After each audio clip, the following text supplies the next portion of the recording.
আজ 10 দিন হয়ে গেল গুরুতর অসুস্থ অবস্থায় হাসপাতালে ভর্তি প্রাক্তন বিচারপতি তথা বর্তমান বিজেপি সাংসদ অভিজিৎ গঙ্গোপাধ্যায়। বিজেপি সাংসদ তথা প্রাক্তন বিচারপতি অভিজিৎ গঙ্গোপাধ্যায় অসুস্থ হওয়ার পর থেকেই কিন্তু রীতিমতো উদ্বিগ্ন গোটা রাজ্যবাসী।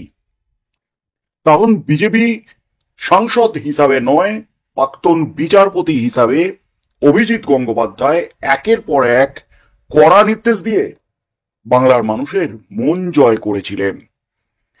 একের পর এক দুর্নীতির বিরুদ্ধে লড়াই এবং চরম নির্দেশে রীতিমতো হইচই ফেলে দিয়েছিলেন গোটা রাজ্য জুড়ে।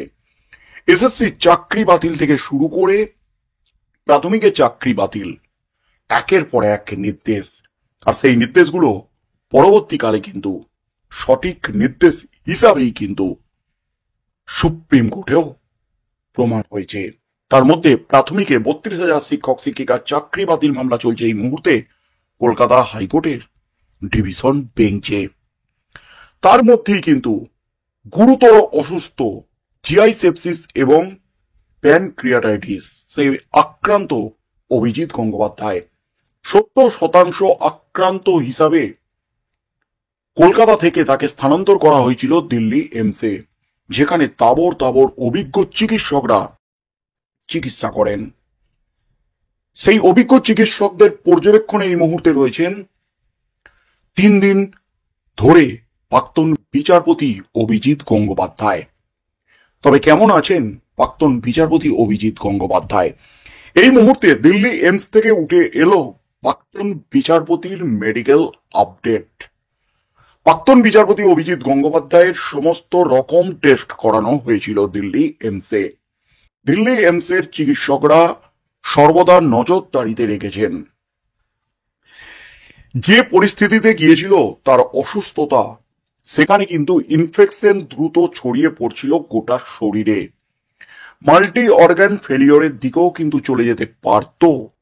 প্রাক্তন বিচারপতির শারীরিক অবস্থা নিয়ে উদ্বিগ্ন বিজেপি নেতৃত্ব, বিজেপি হাইকমান্ড, প্রধানমন্ত্রীর দপ্তর থেকে শুরু করে বিভিন্ন দপ্তর থেকে, কেন্দ্রীয় দপ্তর থেকে প্রাক্তন বিচারপতি অভিজিৎ গঙ্গোপাধ্যায়ের শারীরিক পরিস্থিতি কেমন নজরদারি চালানো হচ্ছে। এবং প্রাক্তন বিচারপতি অভিজিৎ গঙ্গোপাধ্যায়ের সাথে আছেন তার দাদা বৌদি, তার ভাইপো এবং রাজ্য থেকে সৌমিত্র খাঁ সহ একাধিক বিজেপি নেতৃত্ব, তারাও কিন্তু গেছেন দিল্লি এমসে প্রাক্তন বিচারপতির পরিবারের লোকজনকে সহায়তা করার জন্য এবং নজরদারি চালানোর জন্য। তার মধ্যেই আজ দিল্লি এমসের চিকিৎসকরা যা আপডেট দিলেন, তাতে কিন্তু বড়সড় স্বস্তিতে গোটার রাজ্যবাসী এবং প্রাক্তন বিচারপতির ফ্যানরা। বিচারপতি অভিজিৎ গঙ্গোপাধ্যায় এই মুহূর্তে কিছুটা হলেও সুস্থ। দিল্লি এমসের চিকিৎসায় সাড়া দিচ্ছেন প্রাক্তন বিচারপতি। এবং সব থেকে গুরুত্বপূর্ণ এবং সব থেকে খুশির খবর, তাকে আইসিইউ থেকে বের করে জেনারেল বেডে দেওয়া হয়েছে এবং তার অবস্থা, শারীরিক অবস্থা যে স্থিতিশীল ছিল, সেটা কিন্তু ধীরে ধীরে উন্নতির দিকে যাচ্ছে, এমনই কিন্তু জানিয়ে দিয়েছেন চিকিৎসকরা। তাহলে কদিন থাকতে হবে প্রাক্তন বিচারপতিকে এভাবে দিল্লি এমসে? আবারও কবে ফিরবেন তিনি কর্মক্ষেত্রে? অবশেষে বড় খবর দিলেন দিল্লি এমসের অভিজ্ঞ চিকিৎসকদের মেডিকেল বোর্ড। আচমকাই গুরুতর অসুস্থ হয়ে হাসপাতালে ভর্তি হন অভিজিৎ গঙ্গোপাধ্যায়। প্রথমে কলকাতার একটি বেসরকারি হাসপাতালে তাঁর চিকিৎসা চলছিল। গত সপ্তাহে এয়ার অ্যাম্বুলেন্সে করে দিল্লি নিয়ে যাওয়া হয় তাঁকে। বর্তমানে রাজধানীর এমসে চিকিৎসাধীন তিনি।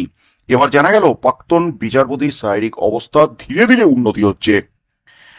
হাসপাতালে ভর্তি হওয়ার পর থেকে মূলত আইসিইউতেই ছিলেন তমলুকের বিজেপি সাংসদ। এছাড়াও শুধু আইসিইউ নয়, প্রাক্তন বিচারপতি কিন্তু কলকাতায় জানিয়েছিলেন তিনি 60% সুস্থ হয়ে গেছেন। কিন্তু তারপর থেকেই আচমকা তার শ্বাসকষ্ট শুরু হয়, তীব্র শ্বাসকষ্ট। তাকে ভেন্টিলেশনে স্থানান্তর করা হয়, অক্সিজেন সাপোর্টে রাখা হয়। তবে সূত্র মারফত জানা যাচ্ছে শনিবার রাত থেকেই তাকে আইসিইউ থেকে বের করে জেনারেল বেডে দেওয়া হয়েছে। চিকিৎসকরা জানাচ্ছেন কলকাতা হাইকোর্টের প্রাক্তন বিচারপতির শারীরিক অবস্থা আগের তুলনায় অনেকটাই স্থিতিশীল। জানা যাচ্ছে এমসে ভর্তি হওয়ার পর থেকে অভিজিতের শরীরে জমে থাকা তরল বের করার চেষ্টা করছিলেন চিকিৎসকরা। পরবর্তীতে জানানো হয় ফ্লুইড বের করার পরই পদ্ম সাংসদের শারীরিক অবস্থার খানিকটা উন্নতি হয়েছে। যদিও এখনই হাসপাতাল থেকে ছাড়া পাবেন না তিনি, এমনই কিন্তু খবর উঠে আসছে। প্রাক্তন বিচারপতিকে দীর্ঘ চিকিৎসার মধ্যে দিয়ে যেতে হবে। অভিজিৎ গঙ্গোপাধ্যায় প্যানক্রিয়াটাইটিসে আক্রান্ত, সেই সঙ্গেই রয়েছে জিআই সেপসিস। কলকাতার একটি বেসরকারি হাসপাতালে বেশ কিছুদিন চিকিৎসা চললেও সেই অর্থে শারীরিক অবস্থার উন্নতি না হওয়ায় বিজেপি সাংসদকে দিল্লি নিয়ে আসা হয় তড়িঘড়ি। বর্তমানে এমসে বিশেষজ্ঞ তাবড় চিকিৎসকদের মেডিকেল বোর্ড তার চিকিৎসা করছে। অভিজিতের শারীরিক অবস্থার দিকে কড়া নজরদারি চালাচ্ছে বিজেপি নেতৃত্ব। দলের একাংশ সূত্রে খবর, কেন্দ্রীয় স্বাস্থ্যমন্ত্রী তথা পদ্ম শিবিরের সর্বভারতীয় সভাপতি জেপি নাড্ডা এবং কেন্দ্রীয় মন্ত্রী কিরেন রিজিজু নিয়মিত খোঁজ খবর নিচ্ছেন, তদারকি করছেন। লোকসভার অধ্যক্ষের দপ্তর থেকেও নিয়মিত হাসপাতালের সঙ্গে যোগাযোগ রাখা হচ্ছে। এছাড়া লোকসভার সচিবালয় এমসের সঙ্গে যোগাযোগ রেখেছে। সাহায্যের জন্য দিল্লিতেই রয়েছেন বিষ্ণুপুরের বিজেপি সাংসদ সৌমিত্র খাঁ এবং তমলুকের প্রাক্তন সাংসদ দিব্যেন্দু অধিকারী। প্রাক্তন বিচারপতির পিএ ও পরিবারের একাধিক সদস্য একেবারে রাজধানীতেই রয়েছেন। উল্লেখ্য, হাইকোর্টের প্রাক্তন বিচারপতি অভিজিৎ গঙ্গোপাধ্যায় বর্তমানে তমলুকের সাংসদ। 24 লোকসভা নির্বাচনে তৃণমূলের দেবাংশু ভট্টাচার্যকে পরাজিত করে জয়ী হন তিনি। বর্তমানে সেই সাংসদই হাসপাতালে ভর্তি। তার শারীরিক অবস্থার খোঁজ খবর রাখছে বিজেপি নেতৃত্ব। এই মুহূর্তের সবচেয়ে বড় আপডেট এবং খুশির খবর, শনিবার থেকে অভিজিৎ গঙ্গোপাধ্যায়কে জেনারেল বেডে যে দেওয়া হয়েছে, তারপর থেকেও কিন্তু প্রায় 2 দিন কেটে গেল। আপাতত আর শারীরিক পরিস্থিতি তেমন কোনো অবনতি হয়নি বা আইসিইউতে দিতে হয়নি। এটাই কিন্তু এই মুহূর্তের সব থেকে স্বস্তির খবর। এবং তার শরীরে যে ফ্লুইড জমা ছিল সেগুলি বের করা হয়েছে। সেই ফ্লুইড বের করতেই কিন্তু তিনি ধীরে ধীরে সুস্থতার দিকে এগোচ্ছেন। অনেকটাই সুস্থ প্রাক্তন বিচারপতি অভিজিৎ গঙ্গোপাধ্যায়, তবে এখনই হাসপাতাল থেকে ছাড়া পাবেন না তিনি। তার পুরোপুরি সুস্থ হতে সময় লাগবে 2 থেকে 3 মাস। 2-3 মাস তিনি চিকিৎসার মধ্যেই থাকবেন, আবারও নিজের ছন্দে নিজস্ব কাজে ফিরতে পারবেন 2-3 মাস পর। এমনই কিন্তু আপডেট উঠে আসছে দিল্লি এমসের তরফ থেকে। আগামী দিনে কেমন থাকেন প্রাক্তন বিচারপতি অভিজিৎ গঙ্গোপাধ্যায় এবং দিল্লি এমসের বিশেষজ্ঞ চিকিৎসকরা কি আপডেট দেন, কি মেডিকেল আপডেট দেন, প্রতিনিয়ত কিন্তু সেই আপডেট জানার চেষ্টা করা হচ্ছে।